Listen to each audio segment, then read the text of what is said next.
الله أكبر الله أكبر الله أكبر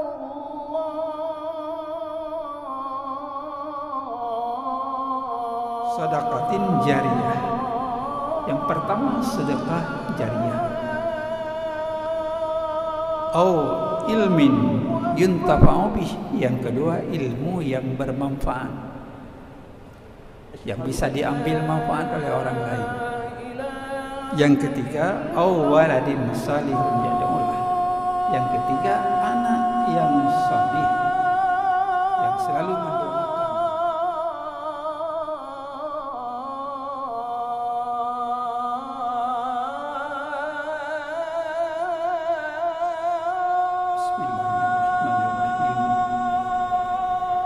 Assalamualaikum warahmatullahi wabarakatuh. Alhamdulillah rabbil alamin alladzi an'amana bi ni'matil iman wal islam. Asyhadu an la ilaha illallah wahdahu la syarikalah wa asyhadu anna sayyidana Muhammadan abduhu wa rasuluh. Allahumma salli wa sallim wa barik ala sayyidina Muhammad wa ala alihi wa ashabihi ajma'in. Amma Rabbi syrah li sadri wa yassir li amri wahlul 'uqdatam min lisani yafqahu qawli. Kaum muslimin, jamaah maghrib serta para pendengar dimanapun berada, mari kita awali dengan selalu memanjatkan puji serta syukur pada Allah Subhanahu wa Ta'ala yang terus menerus pula memberikan pada kita berbagai rahmat dan nikmat-Nya dalam semua aspek. Saya kira kita nggak bisa menafikan sehat Allah berikan, waktu tersedia, rezeki pun mudah, umur masih Allah berikan kepada kita sekalian. Mari kita terus menerus meningkatkan, membudiah rasa syukur kita pada Allah Subhanahu wa Ta'ala. Perbanyak langkah ke masjid, wa kasratul khuta ilal masajid. Kemudian isbagul wudu alal makarih, terus memperbaiki wudu kita walaupun sulit, dan menunggu waktu salat pada waktu salat berikutnya. Itu fadzalika ibad, sebuah perjuangan.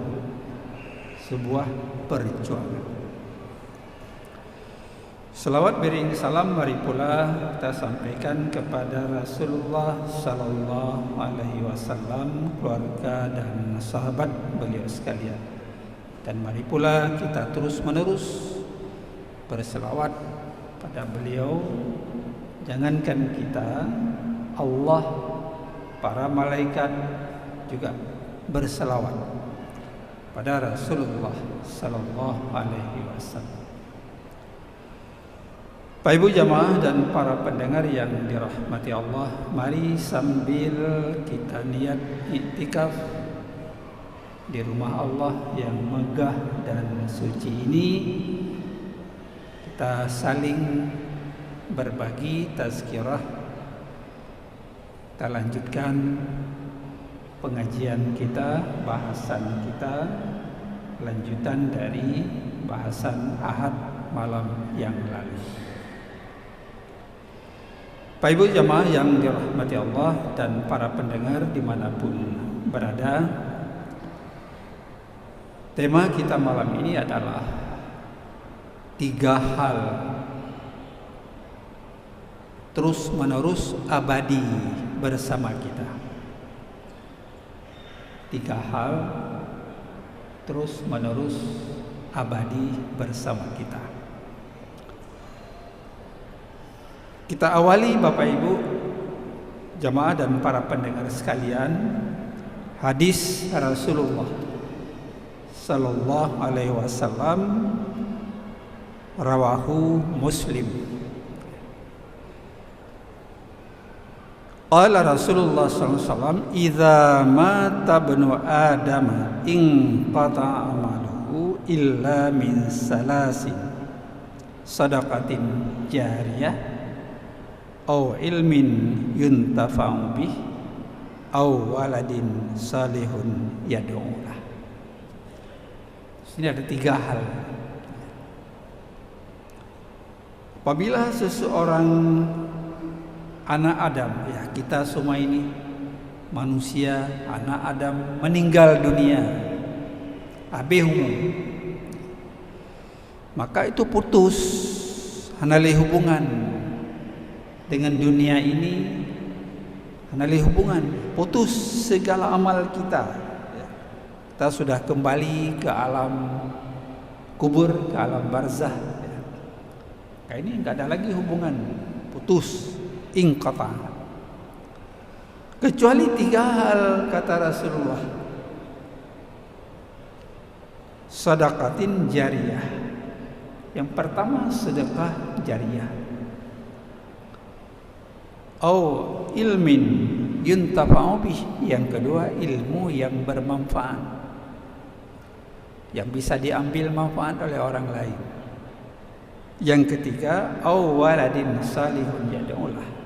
Yang ketiga, anak yang salih yang selalu mendoakan pada kedua orang tuanya.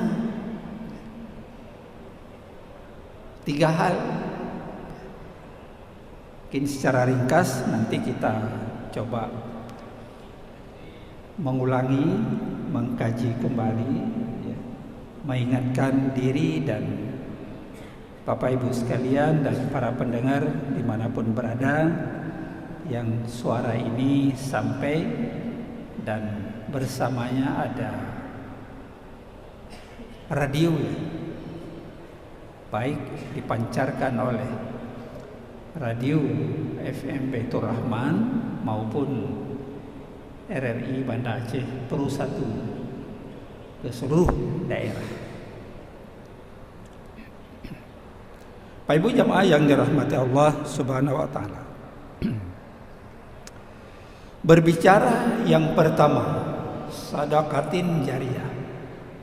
Sedekah jariyah. Sedekah jariyah. Jariyah itu mengalir. Seperti air, dia terus mengalir. Di dalam beberapa syarah hadis, antara lain Imam An-Nawawi, beliau mengatakan sedekah jariyah itulah yakni wakaf, ya. Sedekah jariyah itu dimaknai dengan wakaf. Sementara wakaf adalah pemberian seseorang hamba Allah, pemberian seseorang hamba Allah yang ikhlas memisahkan harta miliknya sendiri, diserahkan kepada jalan Allah, kepentingan agama ini, baik untuk masjid, baik untuk menasah, atau hal yang lain, pendidikan, dia ikhlaskan itu, dia serahkan semata-mata karena takarrufnya, pendekatan dirinya pada Allah Subhanahu wa ta'ala. Di dalam Al-Quran, kalau kita berbicara persoalan harta, mal. Tidak kurang 86 kali Allah sebutkan di dalam Al-Quran, baik dalam kalimat mufrad maupun dalam kalimat jamak. Malun amwal, ada harta-harta, ada juga dalam bentuk mufrad harta disebut oleh Allah 86 kali di dalam Al-Quran. Bapak Ibu jamaah yang dirahmati Allah Subhanahu wa ta'ala, banyak hal masih terjadi di dalam masyarakat, praktik wakaf yang terjadi dalam kehidupan keseharian belum sepenuhnya berjalan secara tertib dan berjalan dengan baik,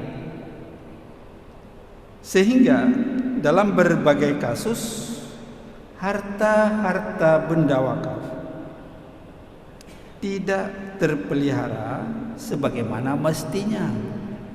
Malah ada yang beralih fungsi kepada yang tidak berhak misalnya, atau ada yang menjual harta wakaf,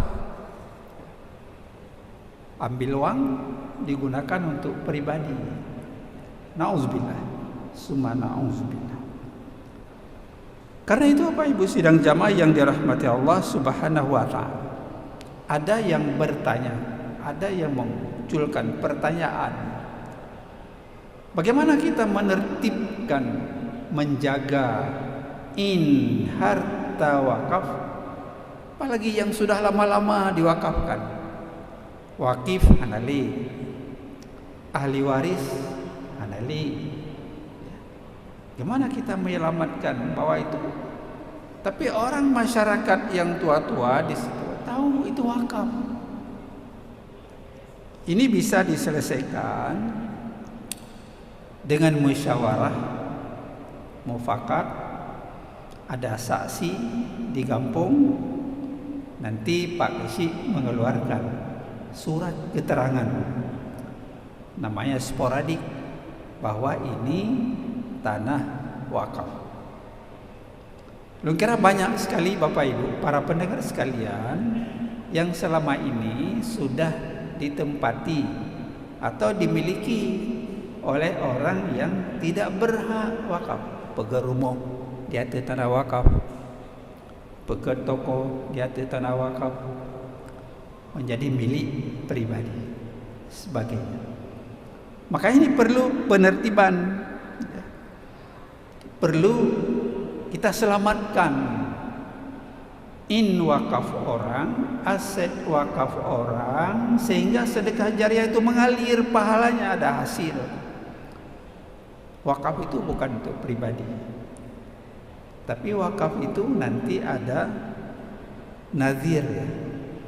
Maka ketika seseorang mewakafkan harta miliknya, maka dia menunjuk nazir, datang ke KUA, PPIW, pejabat akta pembuat ikrar wakaf, mencatat, mendaftarkan, mengikrarkan hartanya kepada nazir, disaksikan oleh kepala kantor urusan agama. Ada saksi lagi. Jadi seperti itu proses, sebuah proses yang harus kita lakukan. Tapi kalau wakaf yang lama, itulah ada nanti akta pengganti akta ikrar wakaf, dengan ada keterangan dari Pak Kesi, Pak Kepala Kampung, bahwa itu saksi-saksi orang yang tahu itu adalah harta benda wakaf. Walaupun ya wakaf anali, kadang mudah sodan siapa yang wakaf sebagainya, anak catatan dan sebagainya. Rojih tidak perlu surat, orang sangat ikhlas, ikhlas memberikan, ikhlas menerima.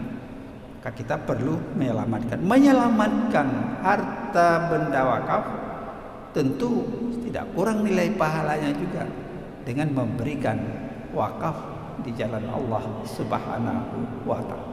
Setelah seseorang memberikan wakaf, maka wakaf itu jadi milik Allah, digunakan kepentingan untuk umat, apa masjid, pendidikan, lain-lain sebagainya, digunakan dengan sepenuhnya. Bapak Ibu jamaah yang dirahmati Allah Subhanahu wa ta'ala, apakah boleh? Ada yang bertanya juga, ada yang menjual, ada beralih. Tidak boleh. Harta benda wakaf tidak boleh dijual, tidak boleh dihibahkan, tidak boleh diwariskan. Ini contoh Umar bin Khattab radhiyallahu an. Beliau dulu mendapat tanah di Khaybar, hasil ghanimah ya, dari perperangan, dapat yang sangat bagus sekali, pohon kurma luas dan sebagainya.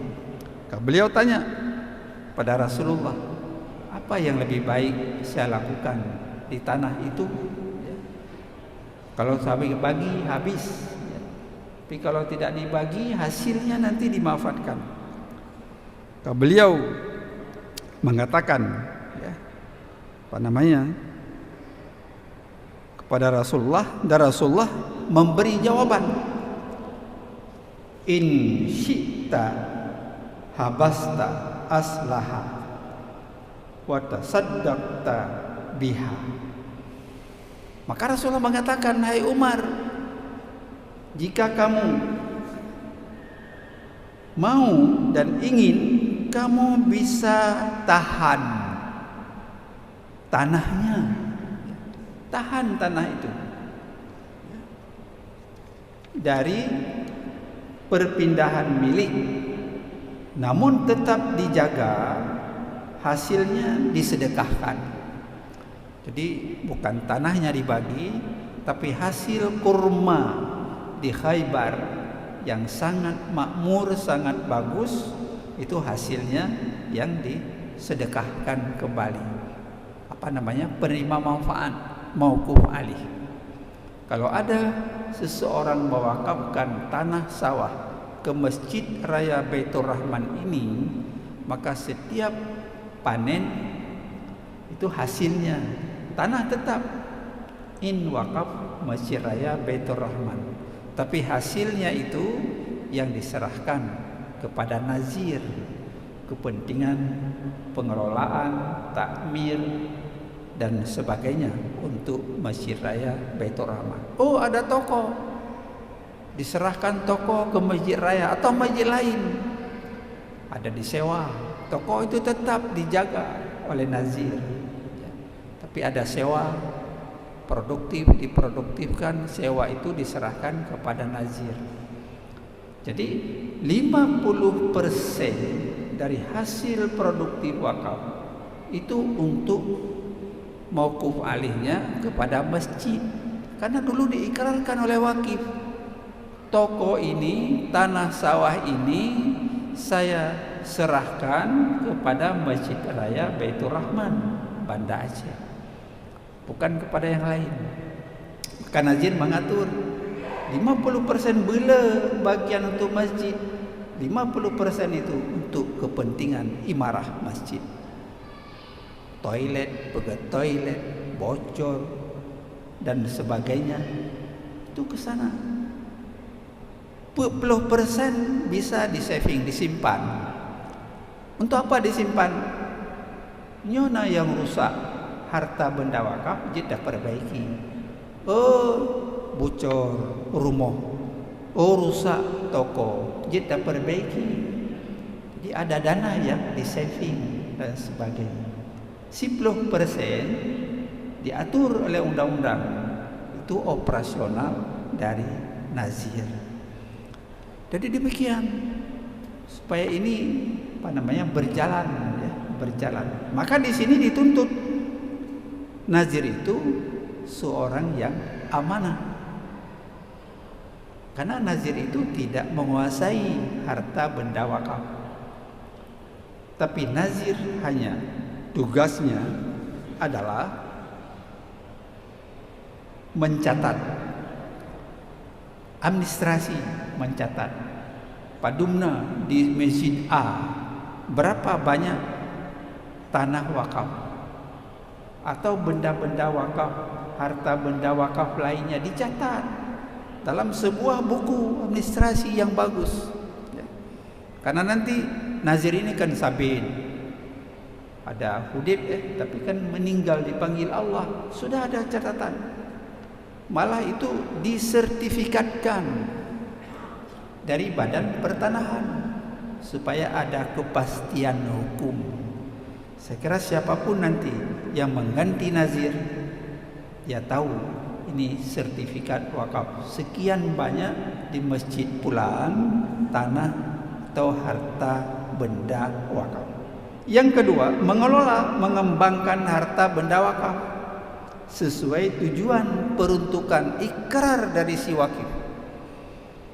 Kili wakif menteri nyo ke menasahnya biaya imam, biaya pegli, biaya dapur luah, dapur gate dan sebagainya lah untuk peruntukannya kepada manasah atau untuk masjid dan sebagainya. Jadi dikembangkan. Oh, napa yang kita kembangkan?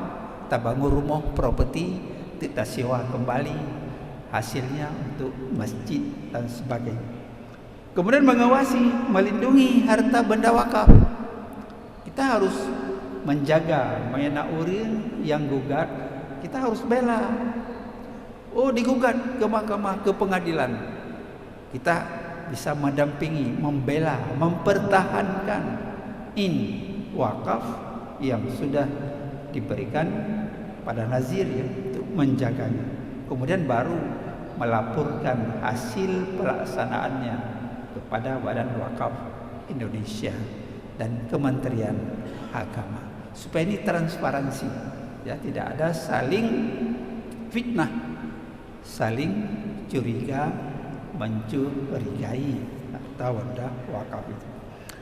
Karena itu Bapak Ibu sedang jamaah sekalian, apa yang dipegah oleh Rasulullah, hai Umar, in syi'ta habasta aslaha wa tasaddaqta biha. Hai Umar, jika kamu mau tahan innya, tapi sedekahkan hasilnya, lola dengan baik,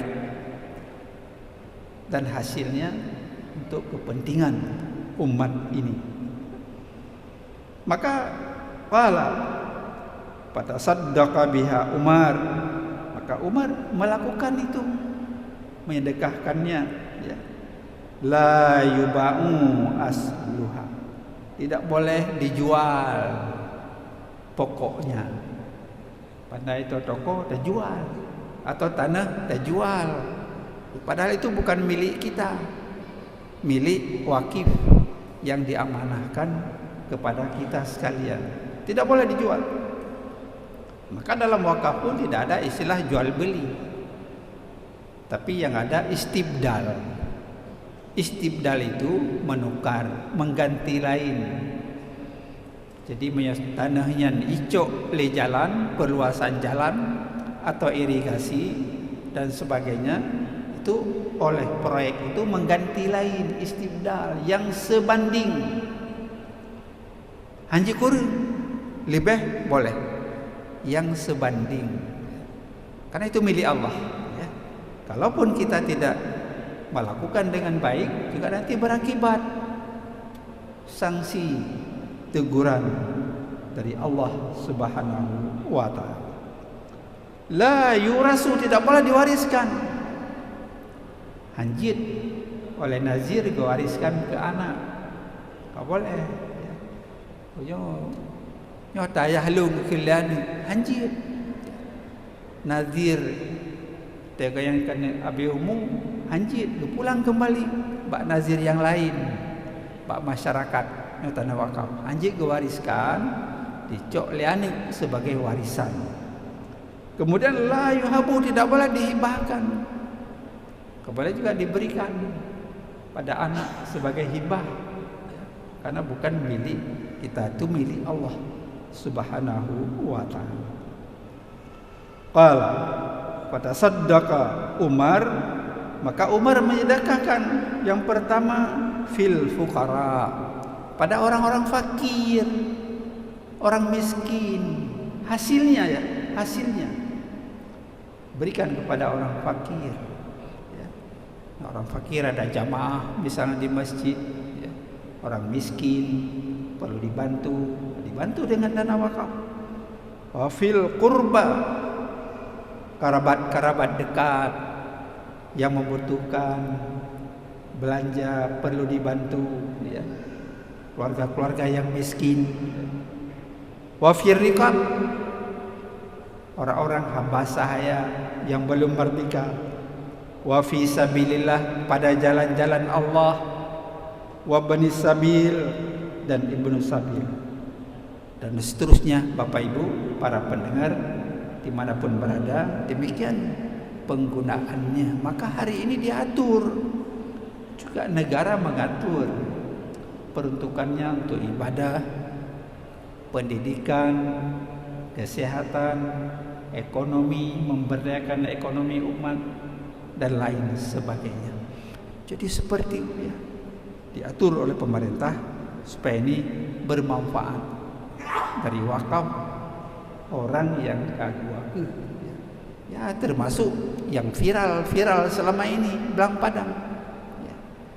Anjir dikuasai oleh perorangan. Kalau itu wakaf, itu harus nazir, ya. Menyangkut dengan wakaf, itu adalah nazir yang berhak mengurusnya, memberdayakannya. Menyuruh zakat, itu amil, disebut amil, mengelola zakat dan sebagainya. Kalau wakaf itu ada nazir di situ. Semua ini ada keajaiban wakaf yang sangat. Yang pertama, pahala terus menerus mengalir, jariah tadi. Walaupun yang beri wakaf sudah di alam barzah, di alam kubur, tapi pahalanya mengalir. Makanya seorang nazir ketika menerima harta benda wakaf, dipercayakan oleh wakif, anjit gebiarkan tanah terus kosong, rumah anak gerehab, haitim sewa liurin, toko anak peget, ya, nggak boleh dibiarkan. Kenapa? Karena tidak mengalir pahala itu. Maka tanah ditanam tanaman yang menghasilkan, hasilnya mengalir terus selama harta itu ada dan hasilnya mengalir kepada masjid, madrasah, perguruan pendidikan. Selama itu pahala itu mengalir kepada orang yang memberikan wakaf. Makanya Bapak Ibu sidang jamaah sekalian, anak-anak yang saleh, kalau kata orang tuanya mau diwakafkan, pasti dia mendorong. Malah anak sendiri mendorong. Hai ayah, mak, newakaf, sio. Itulah yang abadi. Itulah yang abadi. Tidak akan hilang bersama di alam barzah, pertolongan Allah Subhanahu wa ta'ala. Sebagai ini menyangkut sedekah jariah, ya, sedekah yang terus mengalir. Makanya harta benda wakaf tetap terjaga, tidak bisa hilang. Oh, walaupun uang yang diwakafkan di bank LKS PWU, ya, bank syariah, 1 miliar tak puduk peng, bak bank, uang itu tidak boleh hilang. Tetap 1 miliar itu harus ada innya, yang digunakan nanti mudharabah hasilnya kepada mauquf alih, beasiswa, bantu orang sakit, itu mauquf alih. Memang wakaf ini luas penggunaannya, tidak seperti zakat. Kalau zakat sudah asnaf 8, ya, sudah ada ketentuan Al-Quran, senif 8, fakir, miskin, amil, dan seterusnya. Tapi wakaf tidak disebutkan secara spesifik seperti zakat, maka penggunaan lebih luas, elastisitas, ya. Itu masalah wakaf ini. Jadi manfaatnya dirasakan oleh orang banyak, tidak per orang. Kegiatan dakwah bisa dilakukan dan dilipat ganda pahala terus oleh Allah dari 10, 70, 700 pahala digandakan oleh Allah Subhanahu wa ta'ala. Bapak Ibu jamaah yang dirahmati Allah Subhanahu wa ta'ala, dalam undang-undang wakaf nomor 41 2004 itu malah dipertegas harta benda wakaf dilarang dijadikan jaminan. Sebagai jaminan ada sertifikat wakaf tajak babeng, tak peduk sertifikat tak copeng kepentingan kita, enggak boleh, ya, dilarang oleh undang-undang negara kita. Tak boleh disita, enggak boleh dijual, dihibahkan, diwariskan. Makanya dan dialihkan, ya, kepada pihak-pihak yang tidak berhak. Kalau ada masyarakat tahu itu wakaf, maka dia harus menyelamatkan wakaf. Kalau ada juga hari ini orang menguasai tanah wakaf yang bukan haknya, atas kesadaran sendirilah menyerahkan kepada yang berhak sebagai tanah wakaf dan sebagainya. Lanjut terus menerus karena bukan harta kita dan sebagainya. Bapak Ibu jamaah yang dirahmati Allah Subhanahu wa ta'ala. Yang kedua, ilmu yang bermanfaat. Transformasi ilmu. Seorang guru di daya, di sekolah mengajar, transformasi, mentransfer ilmu kepada orang lain sehingga orang lain terus mengambil manfaat dengan ilmu, ya. Saya kira itulah terus mengalir. Siro alumni daya, gua kampung pegat lagi daya. Atau lepasan akademik kampus tertentu pegat sekolah. Ya, terus dia transformasi ilmu mengalir. Itu ilmu yang diambil manfaat oleh orang lain. Jadi harta, kalau harta kan berat dibawa-bawa, ya. Tapi kalau ilmu ringan, ya, ringan bersama kita. Maka ada yang menyebutkan warisan yang paling baik kita berikan kepada anak kita adalah ilmu, skill, keahlian.